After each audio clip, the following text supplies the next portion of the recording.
ఆయనకు ఒక political agenda ఉంది, దానికోసం నిరుద్యోగుల్ని వాడుకుంటున్నారు కాబట్టే ఇవన్నీ డ్రామాలు ఆడుతున్నారు. ఈవెన్ మొన్న అశోక్ గారికి సంబంధించి నిరుద్యోగులకు సంబంధించి మేము డిబేట్ పెడితే కూడా దాంట్లో అశోక్ గారు నిరాహార దీక్ష అని టైటిల్ పెట్టినందుకు కాంగ్రెస్ నాయకులు మానవతారాయ్ గారు మమ్మల్ని కూడా విమర్శించడం జరిగింది. ఆయన ఏమైనా స్వాతంత్ర సమరయోధుడా, ఉద్యమకారుడా, ఎందుకు అలాంటి టైటిల్ పెట్టిరు, ఇలాంటివన్నీ కూడా విమర్శలు వస్తున్నాయి. సో ఒక నిరుద్యోగులకు మద్దతుగా మాట్లాడడానికి స్వాతంత్ర సమరయోధుడే అవసరం లేదు, ఉద్యమకారులే అవసరం లేదు. నిరుద్యోగుల పట్ల కన్సర్న్ ఉన్న ఏ వ్యక్తి అయినా మాట్లాడవచ్చు. అదే అశోక్ గారు కూడా చేస్తున్నారు. కానీ ఒక పొలిటికల్ ఎజెండా ఉందని చెప్పి ఆయన అలా చేయటం కరెక్ట్ కాదు అని వాళ్ళ వైఫ్ సునీత గారు కూడా ఆ రోజు మాట్లాడడం జరిగింది. బట్ ఇవాళ హాస్పిటల్ సిచ్యువేషన్ ఏంటి, పోలీసులు అడ్డుకుంటున్నారు అంటున్నారు, మిగిలిన పార్టీల నాయకులు మీ దగ్గరకు వస్తున్నారు, వాళ్ళ మద్దతు కూడా వస్తుంది. కానీ కాంగ్రెస్ నుంచి మాత్రం, ప్రభుత్వం నుంచి మాత్రం ఎందుకు రియాక్షన్ రావట్లేదు?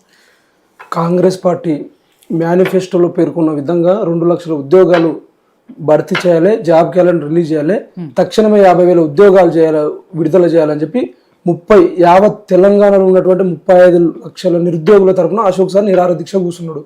అశోక్ సార్ నిరాహార దీక్ష కూర్చుంటే 10 రోజులు అయింది. ఈ రోజుకి సార్ ప్రాణాలు పోయే సిచ్యువేషన్ ఉంది. అక్కడ డాక్టర్ని అడుగుతున్నట్టే ఇప్పటికీ కూడా ప్రభుత్వం స్పందిస్తలేదు. కుమారి ఆంటీ విషయంలో స్పందించినటువంటి ప్రభుత్వం, మరి అశోక్ సార్ కాంగ్రెస్ పార్టీ అధికారంలోకి రావడానికి మెయిన్ కారణం నిరుద్యోగుల తరఫున అశోక్ సార్ కూడా ఉన్నాడు. అశోక్ సార్ కూడా స్వయంగా డబ్బులు పెట్టుకొని కాంగ్రెస్ పార్టీ తరఫున ప్రచారం చేసాడు. మరి అశోక్ సార్ విషయంలో ఎందుకు కాంగ్రెస్ పార్టీ స్పందిస్తలేదు? ఒకవేళ అశోక్ గారు అసలు గతంలో కాంగ్రెస్ పార్టీకి మద్దతుగా ఎక్కడా పనిచేయలేదు, ఆయన వల్ల మేమేం అధికారానికి రాలేదు అని కాంగ్రెస్ నాయకులు ఆ రోజు మానవతారాయ్ గారే మాట్లాడారు. మేడం, అశోక్ సారు బల్మూరు వెంకట్ని అడిగితే చెప్తాడు అశోక్ సార్ ఎంత వర్క్ చేసిండు కాంగ్రెస్ పార్టీ గెలుపు కోసము. ఆకునూరు మురళి సార్ని, కోదండరామ్ సార్ని, మేమందరం కలిసాం మేడం. మేము కూడా ఉన్నాం 3 సంవత్సరాల నుంచి. ఇప్పుడు యూట్యూబ్లో గుర్తొస్తాయి. సారు అసలు 10 జిల్లాలు, ఉమ్మడి 10 జిల్లాల నుంచి అశోక్ సార్ తిరిగిండు. కార్లో సొంత పెట్రోల్ పోసుకొని, నేను కూడా కార్లో 2-3 సార్లు పోయినా. సార్ సభలు పెట్టిండు, లైబ్రరీలోకి వచ్చిన యూనివర్సిటీ కొని కాంగ్రెస్ పార్టీని గెలిపించండి, ఖచ్చితంగా 2 లక్షల ఉద్యోగాలు వేస్తారు. ఒకవేళ 2 లక్షల ఉద్యోగాలు అయిపోతే మేము అందరం ఉన్నాం. అప్పుడు బల్మూరు వెంకట, రియాజ్ సార్, కోదండం సార్, వీళ్ళందరూ అశోక్ సార్ వెనకాలే ఉండరు. మేమందరం కలిసి ప్రభుత్వంతో కొట్లాడి ఉద్యోగాలు వేపిస్తామని చెప్పారు. ఈ ఎవరైతే సార్ మీద అబండానాలు మోపుతుండ్రో, ఈ రియాజ్ సార్ కానీ, కోదండరామ్ సార్ కానీ, వీళ్ళందరూ 2 సంవత్సరాలు అవుతుంది మేడం. వీళ్ళకి పదవులు వచ్చినాయి, పెదవులు మూసుకుపోయినాయి.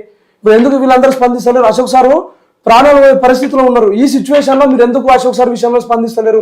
అశోక్ సార్ని పరామర్శించడానికి పోతే మా మీద కేసులు పెట్టే ప్రయత్నం చేస్తున్నారు. ఎవరి మీద కేసులు పెడతారు? రాహుల్ గాంధీ గారు ఎలక్షన్ టైంలో ఢిల్లీ నుంచి గల్లీకి వచ్చిండ్రు, 2 లక్షల ఉద్యోగాలు విడుదల చేస్తాం, యూపీఎస్ తర్వాత జాబ్ క్యాలెండర్ రిలీజ్ చేస్తామని చెప్పి మా మోసం చేసిర్రు. లైబ్రరీల చుట్టూ తిరిగి మీరు చదువుకోకుండా ఊళ్ళకి పోండి, 3 నెలల తర్వాత ఎలక్షన్ వస్తాయి, 3 నెలల తర్వాత మేము కాంగ్రెస్ పార్టీ అధికారం వస్తే 2 లక్షల ఉద్యోగాలు వస్తాయి, మీరు ఊళ్ళకి వెళ్ళి చదువుకోకుండా అని చెప్పి మమ్మల్ని ప్రలోభాలకు గురి చేసి చదువుకోకుండా అప్పుడు చదువుకున్న జాబులు కొట్టిండ్రు. మేము కాంగ్రెస్ పార్టీ ప్రచారం చేసినందుకు ఈరోజు మేము జాబులు కొట్టలేము. వీళ్ళు మమ్మల్ని మోసం చేశారు. వీళ్ళ మీద కేసులు పెట్టాల్సింది, మా మీద కేసులు పెడతాం. సార్ని మేము చూడడానికి పోతాం. మా తరఫున సార్ ఆమరణ నిరాదీక్ష కూర్చున్నాడు. సార్ ఒక్కడు కూర్చున్నాడు. ఇంతమంది పదవులు వచ్చినాయి కాబట్టి ఒక్కరు కూడా మాట్లాడతలేదు. సార్ ఒక్కడు మాట్లాడుతున్నారు. సార్ గొంతును మూసే ప్రయత్నం చేస్తున్నారంటే ఈ నిరుద్యోగుల తరఫున ఎవరు కూడా మాట్లాడాలనే ఉద్దేశంతో ఈరోజు కాంగ్రెస్ పార్టీ స్పందిస్తలేదు. కానీ సార్కు మాత్రం ఏమన్నా అవుతుందంటే నేపాల్లో జరిగినటువంటి ఉద్యమాన్ని మరోసారి తెలంగాణలో తీసుకొస్తాం. దానికి పూర్తి బాధ్యత కూడా కాంగ్రెస్ పార్టీ వహించాలి. ఎందుకంటే మేడం 2 సంవత్సరాలు అయింది. వాళ్ళు జీపీఓ విషయం కానీ, గ్రూప్ ఆఫ్ విషయం, అన్ని విషయాలు కానీ ఫస్ట్ నుంచి మొత్తుకుంటూనే ఉన్నాం. సంవత్సరం అయిపోతుంది, ఇప్పటికైనా స్పందించండి అంటే త్వరలో అన్నారు.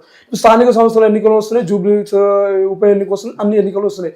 ఇంకెప్పుడు కనీసం సరే వీళ్ళు నోటిఫికేషన్లు ఎప్పుడు వేస్తారనే విషయం పక్కకు పెడితే కనీసం స్పందన ఉండాలి కదా. సీఎం రేవంత్ రెడ్డి గారు పదవి ప్రమాణ స్వీకారం చేసినప్పుడు నిరుద్యోగుల వలన నేను సీఎం చైర్ పైన కూర్చున్న వ్యక్తి, మరి అశోక్ నగర్ నుంచి సెక్రటేరియట్ కి 2 కిలోమీటర్లు, నువ్వు 54 సార్లు ఢిల్లీకి పోయి, నువ్వు నిరుద్యోగుల మీద ఏమాత్రం ప్రేమ ఉంటే ఎందుకు నిరుద్యోగులతో నువ్వు చర్చలు పెడతలేవు? 2 నిమిషాలు ఎందుకు మాట్లాడతలేవు? సరే నువ్వు మాట్లాడుకున్నావు కూడా, నీ కింద సరే నువ్వు మాట్లాడతలేవు. ఇప్పుడు వీళ్ళకి ఏమైంది? మేధావులు, తెలంగాణకు మేధావులం, ఏ సమస్య ఉన్నా మేము ముందు ఉంటాం, ప్రశ్నిస్తాము అన్నోళ్ళు వీళ్ళు ఎక్కడ విన్నారు? అశోక్ నగర్ చుట్టూ కనిపిస్తలేదు మేడం. 2 సంవత్సరాల నుంచి బల్మూరు వెంకటన్న కానీ, కోదండరామ్ సార్ అశోక్ నగర్ చుట్టూ తిరిగేటోళ్ళు 2 సంవత్సరాల నుంచి చూద్దామంటే కనిపిస్తలేదు. వాళ్ళు తప్పు చేసినారు కదా మీరు అశోక్ నగర్ రావట్లేదు. కుమార్ గారు, కాంగ్రెస్ పార్టీ అధికారంలోకి రావడానికి ముందు నిరుద్యోగులకు ఏం హామీ ఇచ్చింది? సంవత్సరానికి 2 లక్షలు ఇస్తామని చెప్పి, జాబ్ క్యాలెండర్ అని, ఇవన్నీ రకరకాలుగా మాట్లాడింది. అవన్నీ కూడా పార్టీ నాయకులుగా మీకు కూడా తెలుసు. బట్ అధికారంలోకి వచ్చిన తర్వాత ఇంతవరకు నోటిఫికేషన్లు వేయలేదు. గతంలో వేసిన నోటిఫికేషన్లకు కొన్ని యాడ్ చేసి మొత్తం మీద 11,000 పోస్టులు తప్ప ఇంతవరకు ఇచ్చింది లేదు అనేది నిరుద్యోగులు గత కొంతకాలంగా నిరసన వ్యక్తం చేస్తున్నారు. సో బీజేపీ నుంచి కూడా సరే వాళ్ళకి ఇప్పటివరకు